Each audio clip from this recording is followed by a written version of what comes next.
What's going on, everybody, and welcome back to another episode of TECSpertZ. My name is Nick Green, the News and Sports Director with WZMB.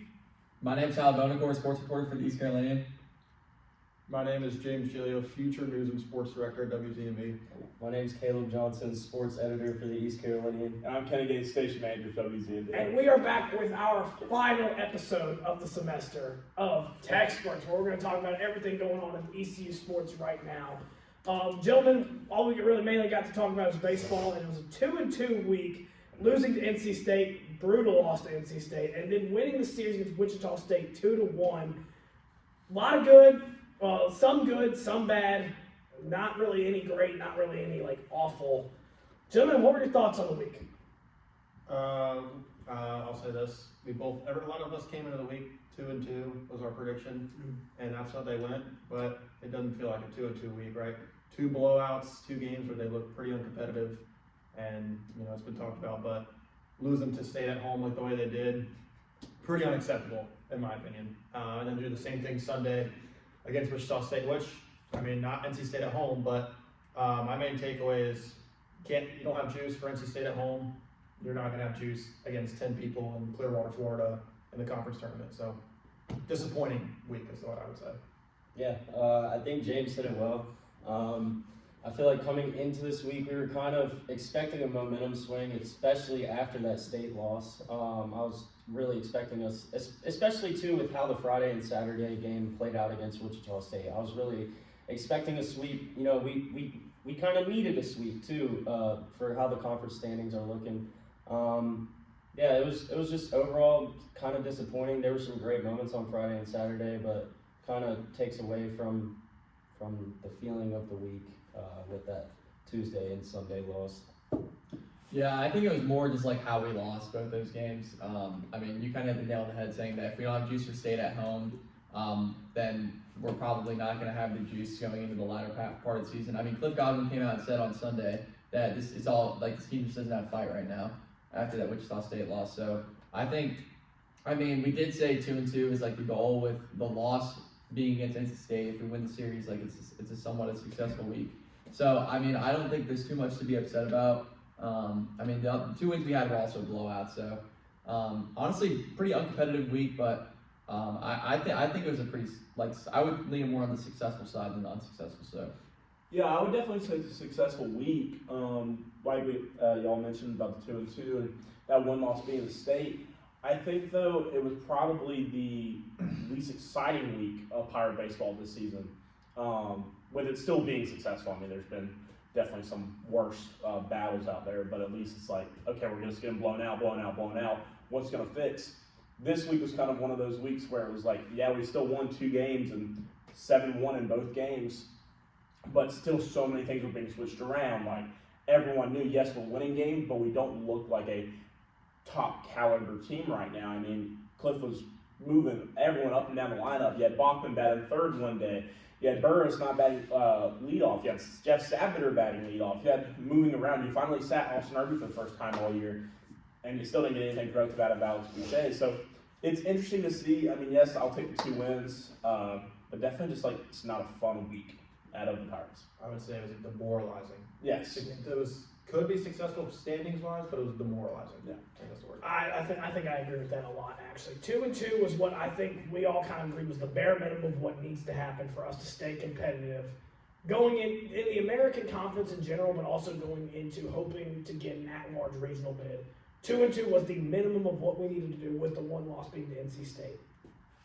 That's what we got. We got the bare minimum this week. And am I going to sit here and fully complain that we went 2-2? I'm not going to complain, but I'm not going to act like I'm super happy about this either. I think we all have higher expectations for this group. I understand it's very injury-ridden. However, we all have very high expectations for the ECU Pirates baseball team as a whole. This is by far the best sport we've got at East Carolina. You'd like to see a little bit more out of this. You'd like to see, okay, this is bare minimum. Let's do at least one more. Let's go 3-1 maybe. So something like that. And then I know, James, you spoke a lot about the competitiveness about NC State. We're not going to let you go on a rant again this time, just because, although that would be kind of funny. It's been said. We can get into that again. But, it is something that I completely agree with everything you said. You'd like to just see a little more energy out of the guys. Even if we don't get the same results, even if we still lose the game at NC State, you want to see more energy out of the guys because NC State is an opponent that the fan base cares a lot about beating. You got to have the team care just as much as the fan base does. And right now it doesn't seem that way from what we've seen play-wise on the field. Doesn't mean they don't care that much, just in terms of their play, we have not seen that. Gentlemen, I know, Cannon, you kind of brought this up a little bit. We saw a lot of new additions to the lineup and just in general, and we got some production out of these new additions. Braden Bachman getting the first career home run here in East Carolina. Blake Carver got his first action in the lineup this year. What did you guys think about this? Oh, we even saw Dawson Neal on the pitching staff a little bit. We saw some new guys come in and take on some responsibilities in the lineup. What are you guys' thoughts on these new additions in here? Do you think we need to see more of this? Do you think we need to see more new additions? And what do you guys think this needs to happen going forward, considering how injury prone we are?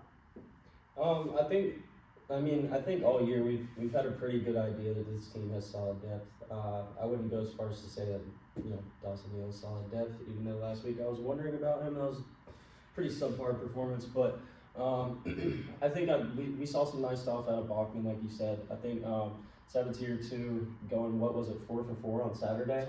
That was huge, and especially, excuse me, with dealing with injuries and having young guys that you can kind of plug and play like that. That's an advantage for any team, any program. It's just great to see. I wish that things would have kind of ended up differently on Sunday, especially because a lot of those guys got the chance to play. But anytime those guys are able to get in there and get some work towards growth, that's an awesome thing to see. Yeah, I agree. I think you're just trying to get these guys on the bench some reps before you get into postseason play, just so that they have that. They're not going in with 5 at bats going into being forced to pinch hit in a conference tournament game, like a do or die type game. And they're in a tough spot in the 9th inning or something like that. So I think it's good getting these guys reps that haven't really been getting the reps this year. Is Lashley hurt also? Parham's kind of the starter this weekend. He is going through something right now. I remember I heard Cliff Godwin talking about it actually earlier this morning. I don't think that's fully even injury, illness, whatever it was. I know he was sick in the Tulane series, but I think some of it is, we all know Cliff likes defense at shortstop, and Lashley he's been not bad on defense by any means, but I think there was one game, his last start, they had 2 errors in. I think that's some of it, because you just know how much Cliff likes the defense there. Yeah. He pinch hit on Sunday too, didn't he? Yeah, he did. I think it was more of a benching after the state game. But what I was saying is adding more players throughout. I like that because if we're trying something with the same the same batting order game after game. You saw it for state. We're striking out 12 times a game. You got to change something up, and I like that they changed something up and given some new guys new opportunities. Because, like we mentioned, Austin Irby got benched for the first time, and I think he probably should have been benched for the Saturday and multiple games rather than just one. And there's some other guys in there. I did like that they kind of benched Lashley, even though they kind of blamed it on injuries, whatever. Because if you're going to make defensive errors in the field by throwing the ball in a guy's helmet, then you can't play at shortstop, right? Exactly. So not for Cliff Godwin, that's for sure. Yeah, you can't play shortstop. So I appreciate Cliff Godwin for at least trying something new, and kind of worked and kind of didn't. It will be interesting to see what they do batting order wise this week on the road at Old Dominion, and then the series for South Florida. Yeah, I will say one thing, kind of going into that little the infield right there is I don't know where Carlos Hakame is. I don't mind Nick Parham by any means. He's dealing with a hand injury. Or he does it the same thing. It's a hand injury, but he hasn't really been out there. His situation's been weird. That is something that's been weird, but I don't know. Yeah. I don't want to speculate too much on it, but it's been a weird. And that's my thing is Nick Parham's not bad. He had a nice double during. They ended up getting to third base on I believe it was Saturday. But I kind of would rather see maybe Hakame go out there. He played shortstop in South Florida, was productive there. Now he doesn't necessarily have to be a shortstop. I don't know why you can't put him at second with Lashley or Parham at shortstop and have Burris in the outfield. I don't mind Jeff Sabat here. I'm just saying if we're going to change some things up, Hakame's had some solid moments throughout the year. He's not been anything great, but I'd kind of like to see him get back out there. Yeah, no, it's definitely, you got to get creative with the lineup at this point in time with how many, golly, it goes back to the beginning of the year when Cliff Godwin said the injuries will not affect this team, and we're sitting here eating those words every day since he said that. But you really are. You got to get creative with the lineup at this point. Hakame, I know they talked about they just got a CT scan done for Hakame, so he's got a hand thing he's dealing with. Hopefully we can get him back soon, because you're right.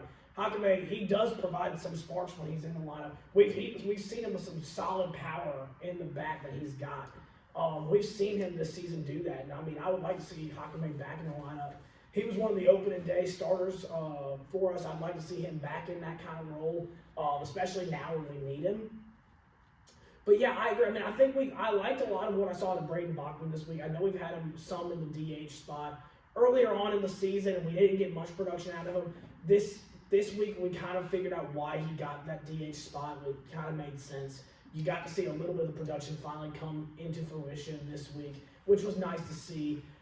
Blake Carver, it's not that I didn't like what I saw in Blake Carver. I liked what I saw in Blake Carver. However, I also didn't see him really run it. So he hit a solid double against NC State, the first hit of the game.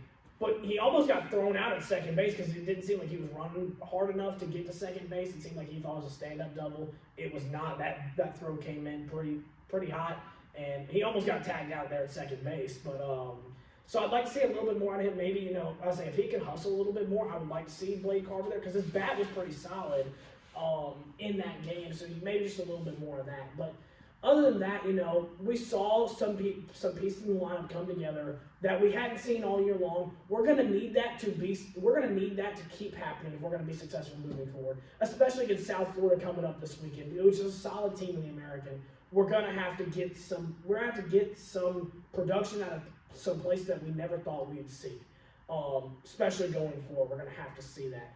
That being said, before we move into South Florida, what do you guys think overall about pitching-wise this week? Real quick before we talk about pitching, we're totally overlooking Brady Linehan getting hit in the face with the ball. I was gonna bring that up Yeah. going a little later. Yeah. Okay. Broke nose. Yeah, I know. Yeah, he broke his nose. Yeah. I didn't hear anything. They broke his nose. I was gonna bring that up, kind of going into South Florida, just Okay. about lineup changes.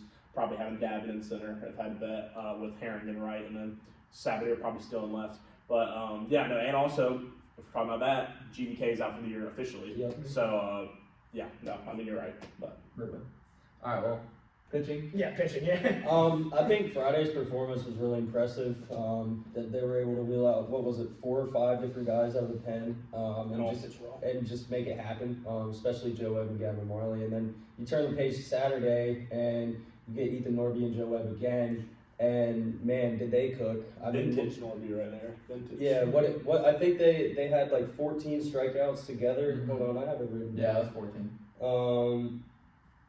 8 hits, 1 run, and 14 strikeouts. So just great stuff. And then Sunday was kind of they were just throwing everybody they had. I think We had about 8 I guys. know D'Lo let up at least 4 runs.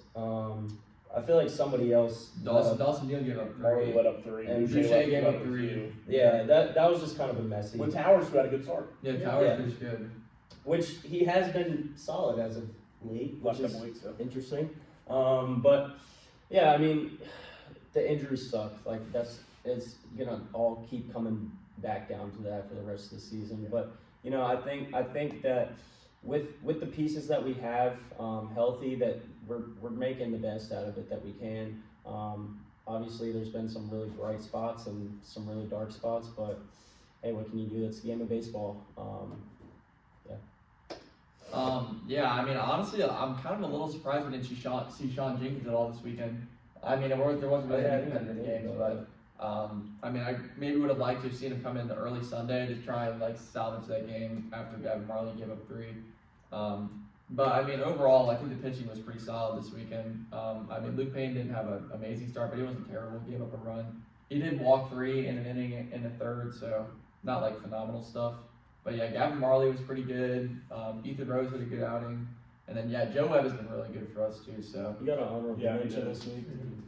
yeah, he's been phenomenal. So overall not terrible pitching wise. Sunday those games are gonna happen where you give up a ton of runs, but I'd say pretty solid weekend pitching wise. Yeah, I would agree with what you guys said. The pitching, it really hasn't been that bad in my opinion all year. I think the bullpen was one of the big questions. coming into the season, and it has been a question mark. I mean, it's going to be a question mark for college teams like every year, but I really don't think they've been that bad this year. Ryan Towers didn't really have his best stuff Tuesday against NC State. It kind of sucked that he had to play in that Sunday game where they also got blown out, but he didn't really pitch that bad because that started to unravel when they took him out of the game. But yeah, I think my overall take would be that the pitching has been, I think solid this year, and I think it's been a nice surprise. What you mentioned about Sean Jenkins, I would ask you guys kind of as like a follow-up question, would you want to see Sean Jenkins kind of, have a more elevated role starting wise, maybe on the weekends? I think he might should start tonight. We'll Yeah. run this on Tuesday. I think he might start tonight. It's already been announced that Moran's actually starting. Oh, so he's back. Okay. Yeah, I was gonna bring that Yeah, up. I was just But then I hope Jenkins is play at pitches. Because I did think it was a low where we didn't see him at all this Yeah, yeah. Moran won't go more than 3 or 4. And So. if he's your best or second best pitcher, I feel like he should play Even if you're every single weekend. Yeah. Even if you're in that 4-0 hole against Wichita State, like why are we not pitching and trying to salvage that game? So The thing I'll say about the pitching is, while I do think it's been one of the brighter spots, especially the bullpen this season, the thing I will say, outside of Joe Webb and Sean Jenkins, we didn't see him this weekend, and this weekend kind of maybe proves that kind of scares me for regional and in Clearwater is most of our bullpen guys are not good on short rest. Some of that is age, some of that is just they're one time in a weekend and that's it. Gavin Marley pitched amazing on Friday. Ethan Rose pitched great on Friday. Sunday, on 1 day rest, they didn't have their best stuff. They didn't. It was pretty much the same Wichita State guys, and it's looking like a completely different team that the Shockers are fielding out there because they hit the ball really well. So that kind of scares me. And I'm not saying, we lost 13-1. I'm not saying that's the reason why we lost. But what I am saying is it scares me a little bit for postseason play. Because on postseason play, you're going out there saying, hey, we have 8 more games to get to where we want to be. I need you to pitch 3 of them. Outside of Joe Webb and Sean Jenkins, the bullpen, most of those guys are 1 day, and that's all they can give you. And then they need about 3 until they're 100% ready to go again. That kind of scares me. I just wanted to put that out there. But I agree. That scares me too, especially because going in the American Conference tournament, the style of that, if you lose 1 game with the way this bullpen is right now, we can't come out of the losers bracket. Mm-hmm. I don't know if we have the depth to come out of the losers bracket and win the whole thing with the way this whole thing is set up. So I agree. That definitely gives you some nerves going into that and thinking later on down the road. Obviously, we have a few weeks before we have to worry about that. But I agree. That definitely gives me some concerns too. It's just, college bullpens, we kind of talk about it. You never know what you're going to get out of them. And obviously, it sucks that we do have to go to this many arms at this point right now it's not that we don't trust them as much. We'd like to see them develop a little bit more before we put them in a game atmosphere, especially on a weekend series. And we just haven't seen that. I know we're starting Nick Moran tonight. Cliff Godwin kind of mentioned about him that he shouldn't be going back, but this is his final year playing baseball. He's gonna go back and play just because he wants to finish out the year. He should, health standpoint, he should not be out there, but he's gonna go out there anyway just because it's his last year of baseball. So we won't see him for more than an inning, at most 2, depending on how little pitches he throws in the first inning. But yeah, I agree. We didn't utilize Sean Jenkins that much this weekend. I think obviously we should utilize him more. I know he had some health stuff going on this weekend that was kind of why we were cautious on throwing him out there. We didn't want to risk getting him worse, throwing him in 1 game. But I do think obviously he's our second best pitcher right now. Or some would argue probably the first. And I would hear that argument out. But you got to throw him as many chances as you can. And it's at this point right now. Do I think we should move into a starting role? Actually, I don't think we should, to be honest with you. I like him in the bullpen, but I think we need to see more of him coming out of the bullpen, to be honest with you. So that's kind of my thoughts on where we are with Sean Jenkins. Gentlemen, we want to go ahead and go into South Florida this weekend. Obviously, we're playing at Old Dominion tonight. This will be recorded on Tuesday. We're not really going to get into that because, like I said, there's no way this will be up before that game happens. But Old Dominion's tonight, and then we got South Florida this weekend at home. Go ahead and talk about what you guys think of the series expectations, and go ahead and give your predictions for this weekend. This is kind of a tough one, right? Because South Florida is such a coveted program in the American. I think we definitely beat Old Dominion. I feel confident about that. I think all of us would probably agree with We that. ran over them last time. Run rule them last Yeah, time. so it should be an easy win. We're going to South Florida, correct? Or are they They're coming coming here? here. They're coming here. Yes. See, I want to say we win the series, but I feel like we have another 2-2 week, and we win one game. Yeah. Okay. I I hate it, but I understand it. Yeah. It's tough. I mean, South Florida's coming off a series loss against UAB, and they desperately need a series win more than we do. I mean, that series loss hurt them really bad. I think they were tied with us, or maybe they were a game back, but they're 2 games back of us now in the conference standings. So they desperately are looking to win this series and try to claw them back in the standings. I mean, us sitting only a game back of the conference lead is awesome. Honestly, I feel like we kind of overlooked that we're literally only a game back right now. With the series win over UAB, who's also in first right now. So it's tough. It's I a mean, pivotal weekend. yeah, it is. But I Every mean, weekend's a pivotal weekend. Yeah. I think our bats look better than South Florida. South Florida doesn't. They have like 2 guys that are batting over 300 right now. I think we lose. I think we lose 2-1. I just don't have a good feeling about it. You know, Neither do I. so I have a good feeling about it. I'd rather be pessimistic and wrong than. I'm gonna go 3-1. I think we lose just one of the games versus South Florida. 2-2.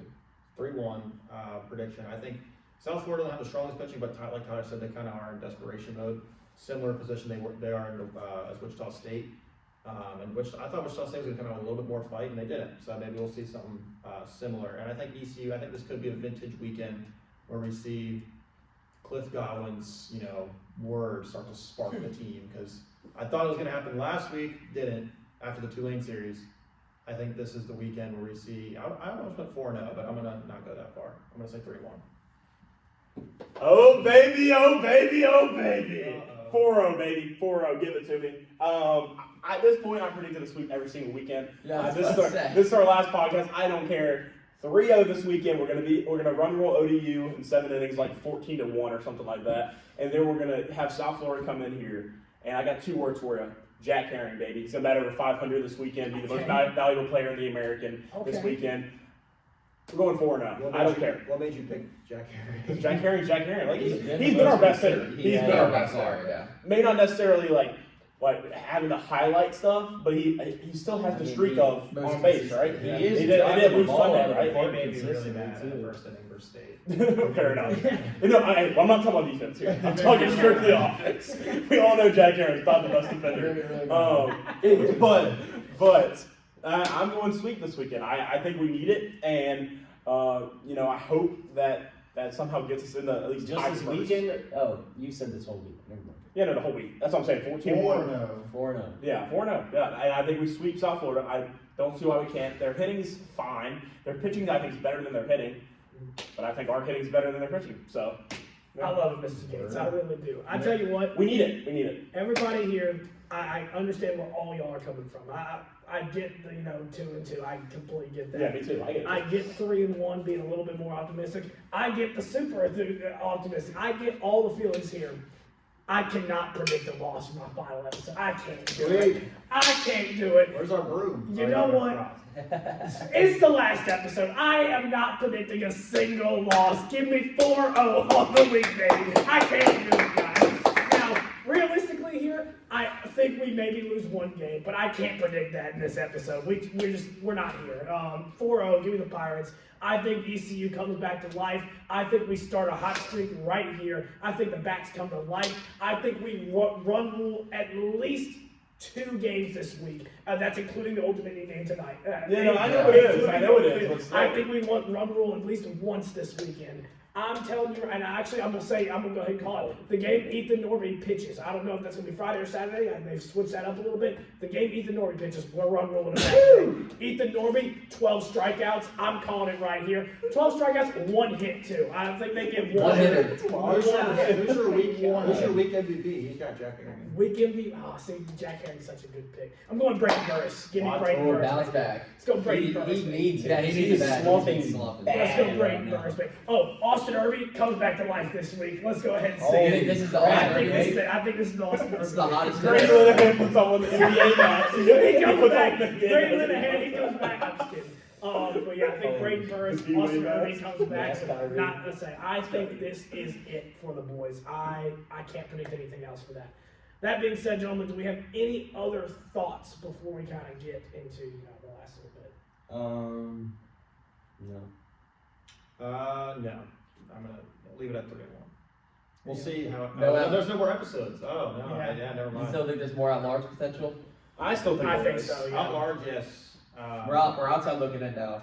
Apparently. I mean, I think a sweep gets you right back in. Yeah, the for race, sure. right? Yeah. Like, that's why I Especially say if you that. sweep the whole week. That we have one more game against NC State coming up that we'll play. I mean, That is the biggest game left on the schedule. I think we Is that really- it's In Raleigh? Yep. Yeah, I said there's still more games left that get us into that potential. For sure. I think we. That's I the think biggest we're game still- left. That is the biggest game left. I think we're still very much in consideration. You also don't want to be in the losers bracket in the Definitely. American. So there's the standings wise, you don't want. Well, also don't forget about the Campbell game too. Yeah, I was gonna say That's gonna be Campbell's Campbell's good. Campbell's gonna be tough. Can't rule. They are coming here at least. super important, I think, to go 6-0 between Memphis and FAU. Yes. Yes. You don't want to completely. drop in one of those games. I mean, you don't. Losing to a weaker team at this point is gonna hurt Special more than teams. beating a good one at this point right now, especially. Yeah, 100%. I think we're still very much alive for it. Any other thoughts on? I mean, and I will say that because right now the bottom three teams are Memphis and FAU and then Charlotte. Yeah. Like you got to go 9-0 within those bottom three. You I have mean, to. you have to. You have to. Cannon, any thoughts? About baseball? About sports wise. No. I mean, I think this weekend should be a big one. I also will say I think that I really don't. I mean, I'll go. There's no bold predictions that necessarily happen because I think we're just going to handle business. It's nothing crazy. Like I said, I think Jack Herring. I think he might bat over 450 this weekend. That's really my boldest prediction. But is anyone would be surprised if he did that with how kind of the streak he's been on? Like, I mean, I guess I'll say Braden Burris starts in 3 different positions this week. Okay. This weekend. I like Or it. no, I'll say this week. Okay. 3 of the he'll start second, left, and center. I don't know. Like, No, with I Brady out, I mean, Yeah, I like it. I like it a lot. All right, gentlemen. Well, as we kind of mentioned earlier, this is R3. It's our final episode of TECSpertZ. Send them off. Gentlemen, I'm going to open the floor if you guys want to give any final closing thoughts before we graduate. We're done. You want me to go first? She go first. Man, I just I just can't believe it. I mean, I remember when I transferred in here and I first found out that this podcast was a thing. I knew it was something that I wanted to do during my time here at Pirate Media One, and I've formed 2 relationships with these 2 guys, 2 of my best buds. I'm just thankful for that. Thankful for the opportunity. Thankful to learn along the way and also be able to have some sort of platform to share my thoughts and opinions on. I'll forever be thankful to these guys for letting me come on the show, and then also just being good friends at the end of the day. That's all you can ask for. So it's been a great experience. Yeah, I'll carry on with saying I guess the good friends part, not just these 2, but James and Tyler as well.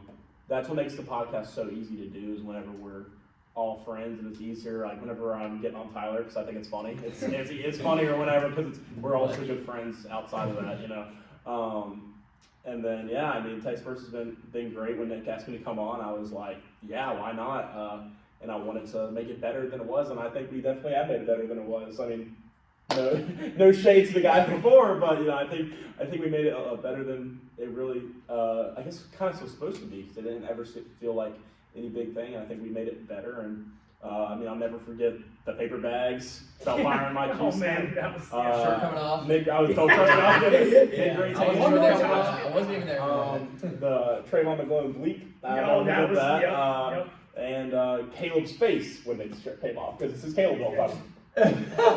And me just going into him like this. Getting his phone out to record. Yeah, exactly. But yeah, I mean, TECSpertZ has been great. It's been great to be on here with these guys and End of an era. end of an era. It's crazy to say, but yeah, I mean that's pretty much all I got. Yeah, guys, I Send us all, Nick. Come on, Nick. all right. Yeah, I agree, guys. I mean, this has been I've been part of this podcast for the past 3 years now. When Sean Rocco was the news and sports director, he invited me to come on this podcast. That was when I was still a DJ here, and then obviously I took over as news and sports director, and I've kind of had this podcast ever since. This podcast has meant a lot to me as obviously we've gone on here. Obviously I've made some great friends on this podcast. Some of which, even like Caleb and like even a lot of the guys at the East Carolinian, we wouldn't really have much interaction with y'all if it wasn't for this podcast. And like, it really has brought us all close together. And like, you guys kind of said it, whenever you have the chemistry, it's like us five. I'll throw you in this too. The chemistry, the chemistry that us five have together. Like, we're all like good friends outside of this podcast, and it makes it super easy to talk about this. And it really has been just a blessing. Shout out to everybody who we've had on this podcast. We've gone through cruise upon cruise upon cruise, and it's really just been such a fun time. I've gotten along with I've gotten along with every single person who we've had on this podcast, all of which I consider my good friends.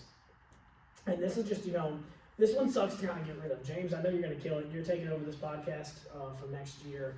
You're going to kill it. I'm looking forward to it. Complete revamp. I'm looking forward to seeing this podcast and how this grows on without me here. But yeah, I couldn't be more thankful for the whole group of five up here. I couldn't be more thankful for you guys. And I'm really going to miss this. I really am. That being said, thank you guys so much for watching this week's episode of TECSpertZ. We won't be back. Sorry. Me and Tyler will be back. Hey, we'll be back in 3 months. Me and Tyler will be back in. You know what, James? You want to send us off for this one, actually? Oh, no. This is our final send-off. I was just going to say one thing. Me and Tyler will be back. We'll have a new cast of characters. 2 more people. It's going to be the same kind of show, but we'll be back. Me and Tyler will be back in, 3-4 months? Yeah. It's I gonna don't be... know when the first episode is. August? August, August. So, August, me and Tyler will be back, but not going to be the same without these 3. For sure. You guys have changed the program. Honestly, you guys have impacted my experience here at Pirate Media One, like, insane. Like, it wouldn't even be the same. I don't even know if I'd still be doing it if it wasn't for y'all 3. So, and Nick, you can take us away. That being said, thank you guys so much for watching this week's episode of TECSpertZ. We'll see you guys next time. Go Pirates. Go Pirates.